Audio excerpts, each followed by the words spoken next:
Good evening, good afternoon, good morning. Not sure what time you will be watching this. So if you're catching it live and in real time, I want to welcome you to Live Well Sister with Marcie L. Thomas.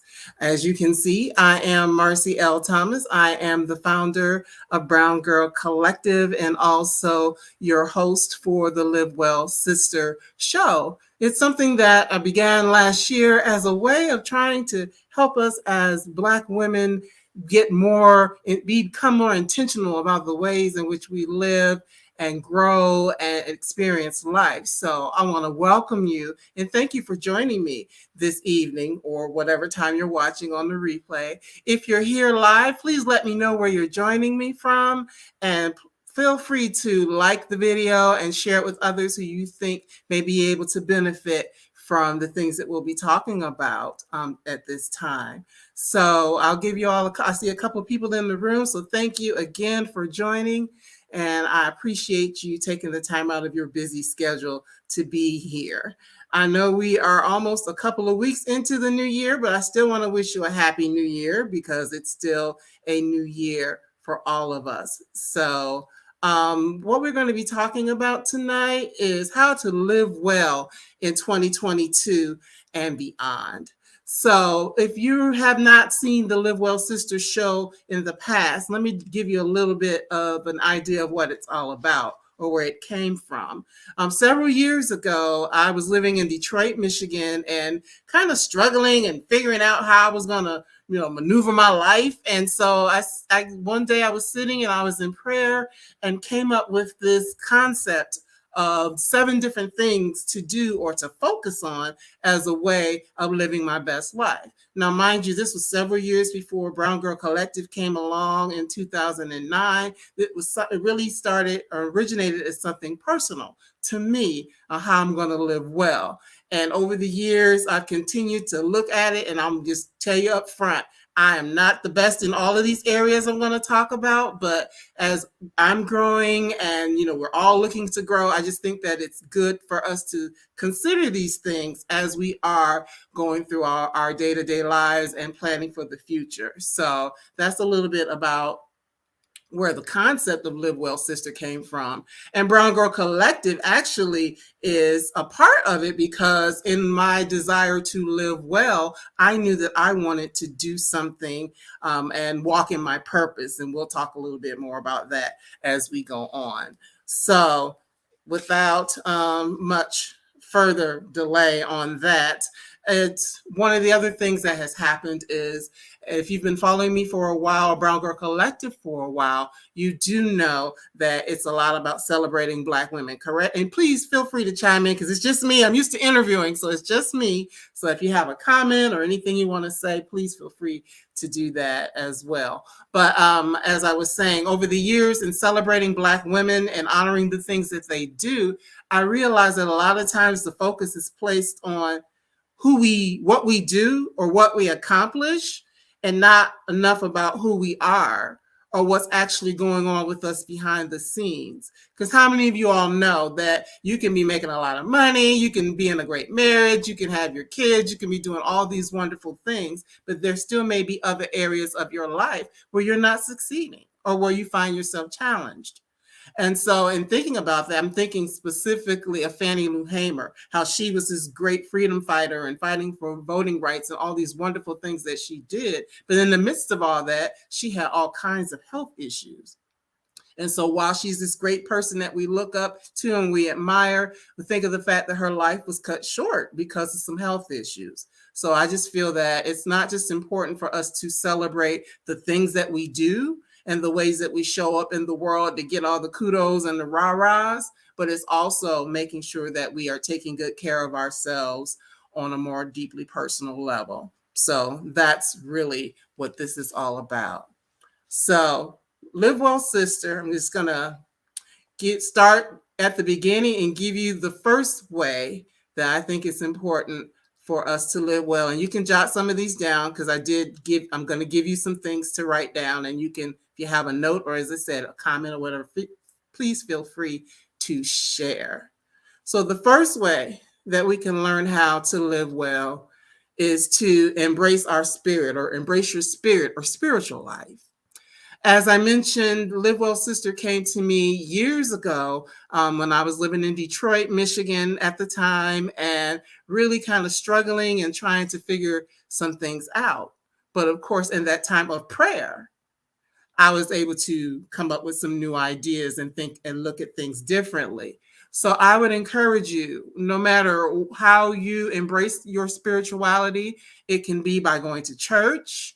It could be by prayer. I know that there are people who are practicing, different types of religions, whether it's our African traditional um, religion, or whatever it is. However you find you get fed, however your spirit is fed, whatever higher power it is that you reach out to and seek to gain um, clarity, or to learn who it is that you're supposed to be, or what it is you're supposed to be doing in the world. I really think that it's important, if we're going to live well at this time and beyond, that it's very important for us to embrace our spiritual life, and whatever that means for you. I'm not here to tell you how to do it or what to do, but just that it's important for you to embrace that. That's a big part of who we are, and helps us to move in some of these other areas as well.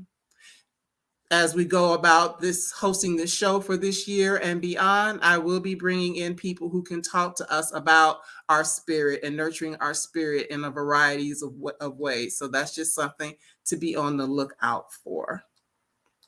The second way is to embrace yourself. And I know we hear a whole lot about self-care and what it means to, take care of ourselves, and, whether it's going to get regular massages, or getting your nails done, or, seeking therapy. All of those things are important. All of those things have value, but our whole entire self is important. So it's not just one thing or two things. It's a multitude of things. It could be learning how to eat better for yourself, not anyone telling you what to eat or how to eat, but you deciding for yourself, what's going to work best for me, what's going to give me energy, what's going to allow me to show up in the world in the way that I want to show up in the world. Just speaking personally, I know that I'm one of those people, like a lot of us, is going up and down with the weight. And I know that when my weight is at a healthy spot, that I feel a lot better. I have a lot more energy and things like that than when I don't. And as you're building your life and trying to think of all these wonderful things that you want to do with your life, if you don't have your health, really you don't have anything else. If you're too sick to do certain things, or like I have often said, I don't want to have an opportunity to go somewhere and do something and not be able to do it because there's something going on with my health. So that's just an example. So it can be eating well. It could be moving more. And moving doesn't have to mean, being in the gym 3 hours a day. It could just be getting up and walking around. It could be dancing. I know I love to dance, so put on some good music and dance, whatever that is. It can be making sure that you get plenty of rest. And I know this is something we oftentimes don't do, because we are running around and taking care of everybody and everything, and we don't always get the rest that we need. So, getting your rest, taking naps, things of that nature, drinking your water. I got mine here, staying hydrated. All of these things are important for the physical part. But then, as I already mentioned, if you need help with navigating things that are happening in your life, or things from the past, perhaps seeking someone who you can talk to as a therapist or a counselor. That's a way of living well. Doing that. I also say your sexual health. That's important, not to neglect that, whether you're single or married or whatever the case may be. That is a part of who we are. And that's something that you should pay attention to as well. Taking care of yourself also means how you groom and how you look. I mean, that's not the most important thing, but it is a part of, how we live well. How do you want to show up in the world? How are you taking care of your skin? How are you, are you moisturizing? Are you doing all of these things that are important? Are you wearing clothes that are suitable for you? Is everything too tight? things like that. So these are ways that we live well and show up in the world well. One last thing about that piece is also your environment. Our environment is very important and it is a part of living well. Because think about it. If you are in a space that's overly cluttered or you feel like the space doesn't represent you, that can affect your mental health. It can affect other parts of your life. So just being mindful of that. And those are some of the other experts and people that will show up here in this space as we move forward that are going to talk to us about how to do that, how to embrace ourselves and our environment and those things that are very personal to us in that regard. Next up, we need to embrace our relationships. That is a big part of who we are and our ability to live well. Now, that relationship can be the ones that you have with your family, of course, parents, siblings, cousins, whomever, embracing those relationships and really finding ways to give quality time to those relationships. I realize we're still in the midst of a pandemic and a lot of us haven't been able to do the things that we would normally do in terms of, reaching family, but we're going to talk about ways in which we can make sure that we're remaining connected to those who are important to us. Also, our relationships that are romantic. I'm single and ready to mingle. I always say that. Kind of sort of ready to mingle, but yes, if you're single and you want to be in a relationship, ways to prepare ourselves and not in a way that a lot of times it's presented to us like as women we have to do all these things and make all of these changes so we can catch a man or keep a man, not in that kind of way, but just making sure that you are your best self as yourself. And then that person who is right for you can show up and see you as your best self for yourself. And because you're doing good for yourself, they're going to see how they need to treat you. Be like, oh, well, sister girl's got it together. So I know if I step to her, I'm going to have to step to her in a certain way because she's already got it together. But, how to navigate that. And if it's something that's a new concept for you, how we can learn to do those things and just be prepared. And even if you end up not in a romantic relationship, you all that anyway. And for those who are married, there'll be people come on to talk about marriage. And then, of course, raising children, that's another thing as well to help us be able to really make sure that we're doing the best things, not just for ourselves, but also for those that we love. Last but not least, friendships, because of course our friends are important. And we know that we always have people coming into our lives for a reason, a season, or a lifetime. And we need to be able to make sure that we are nurturing those relationships, setting boundaries when boundaries need to be set, because that sometimes we have to do that. Once again, teaching people how to treat us. That's very important.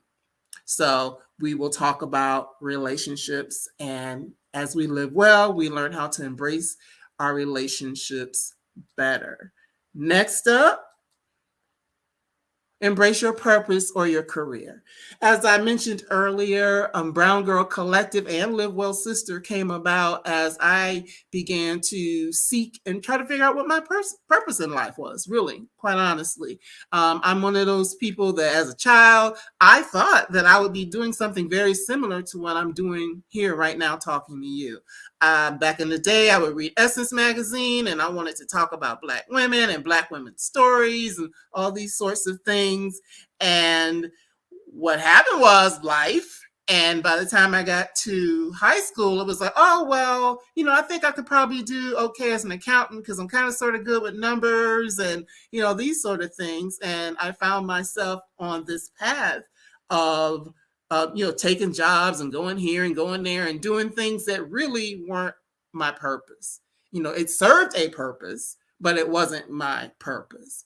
So, now as an older person, I'm in my 50s, 55 to be exact, and I'm really truly embracing my purpose and understanding that that thing that I wanted to do when I was a little girl is still in me. It never left me.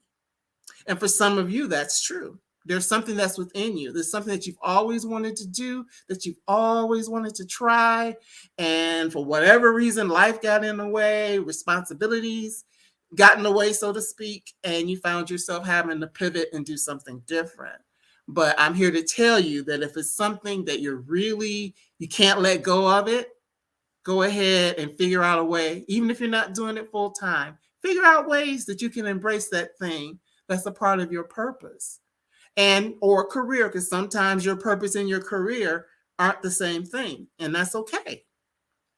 But I just feel that if we're going to live well, these are the things that we really need to think about and put time into, because it is important. We want to be intentional about the way that we are approaching these things. And so once again, throughout the year, we will have people come on, because this is what Live Well is all about. And quite honestly, it's not just for 2022. This is for the rest of our lives. These are life changes that I'm talking about here, not just something that looks good. Oh, at the first of the year, I'm gonna lose 50 pounds, or whatever the case may be. It's not a resolution. It's a revolution of sorts of learning how to live well. Yes, and Rose says, thank you for that comment, Rose. You said teaching people how to treat us. Absolutely. Absolutely. That is so important. That is so important that we teach people how to love us and treat us. Absolutely. So with beyond our purpose and our career, the next thing, and it's a big one, is our money or our finances. We got to embrace it, y'all. We know that as a community, of course, there are those of us who are doing really well and are, financially successful, but there are some of us who aren't, and I will admit this is an area that I have struggled in over the years. But we really need to be intentional. Once again, you'll hear that word a lot. Be intentional about what we do financially, making sure that we're figuring out ways to make as much money as we can. That might be figuring out how you can develop multiple streams of income that will allow you to make more money. Figuring out ways that we can save more money so that we have it for a rainy day should something happen. Also investing for our future. Because think about it, if as we get older, we may or may not be able to hold the careers or things that we did as younger people. And you want to make sure that you're able to take care of yourself.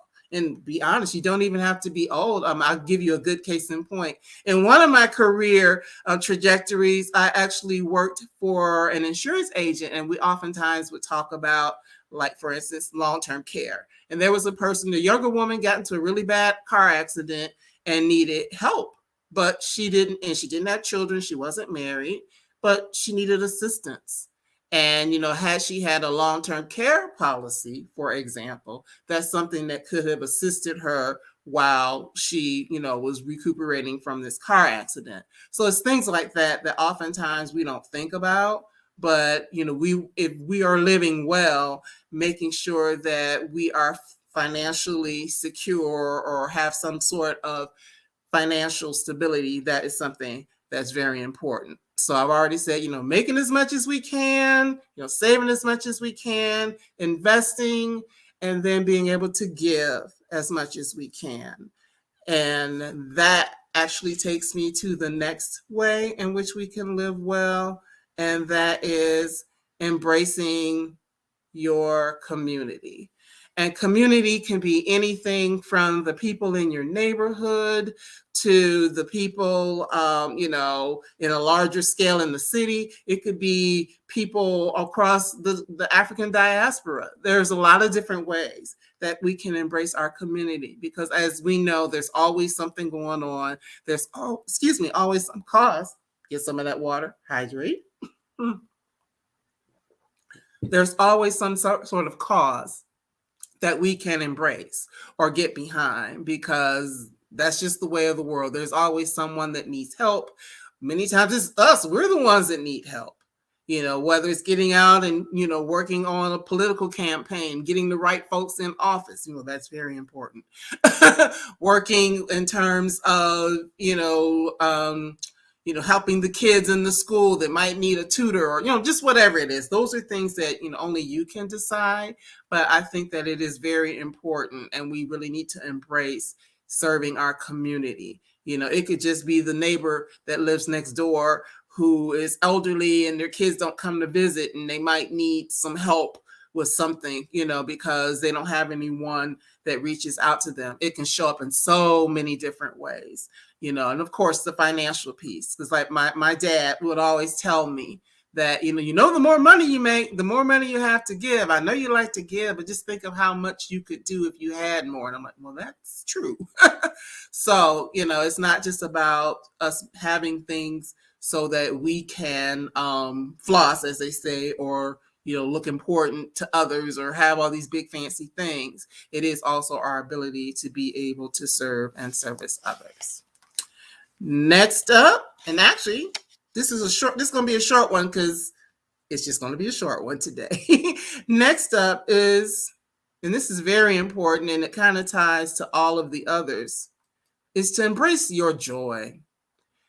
I mean, understand that there are so many things happening around us, and we don't always embrace joy. I know right now is a tough time. It's a tough time for a lot of us, just dealing with a lot of change, a lot of loss. As I mentioned earlier, maybe not seeing the people that we used to see, or doing some of the things that we used to do in the way that we used to do it.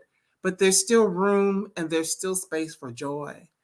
And no matter what it is, whether it's sitting and, reading a book, we have the book club, whether it's sitting and reading a book and sipping some tea, or, planning a vacation where you feel comfortable and safe enough to do so, just embrace joy. It could be putting on that music and dancing. It could be, getting down on the floor and playing with the kids or grandchildren, whatever the case may be.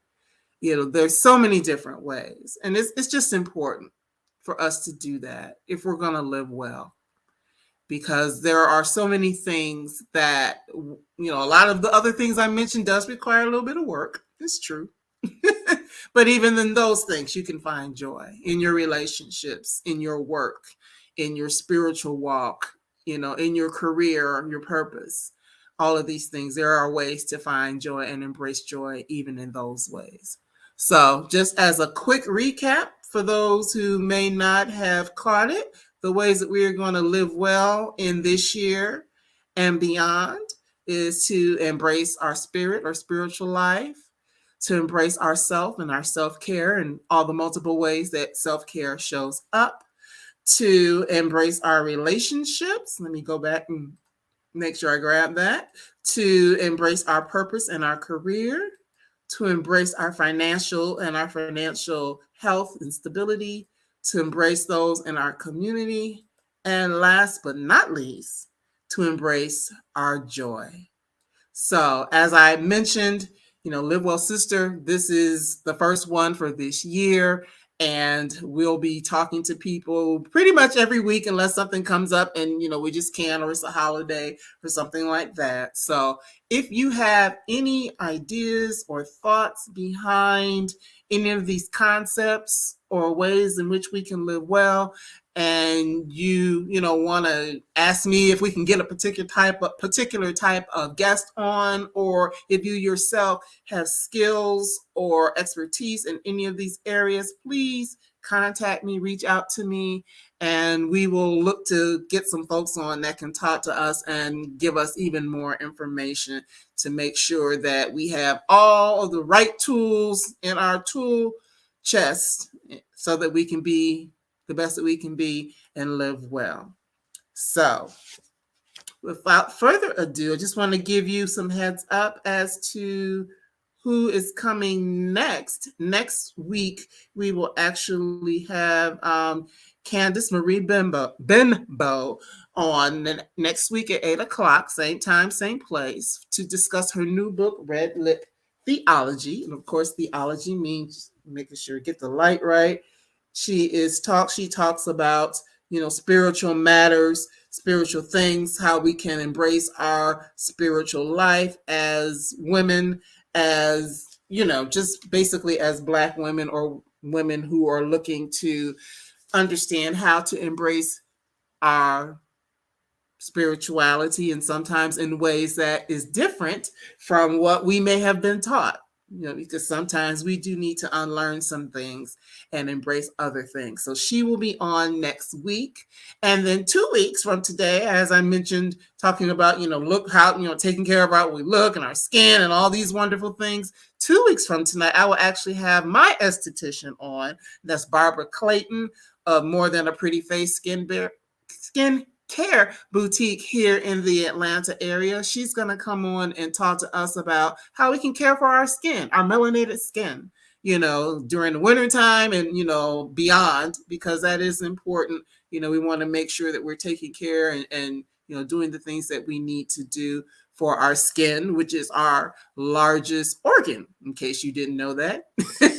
It is our largest organ. So we need to make sure that we're taking good care of it. So that's coming up in a couple of weeks. So I thank you again so much for joining me for this abbreviated video tonight. I really look forward to continuing to talk to you. And as I said, bring on guests who can really help us to, learn how to live well. We're in this journey together. So I thank you. I thank you. I thank you. As I mentioned, like it, share it. You have the information to reach out to me if you need or have someone who would be good to come on as a guest.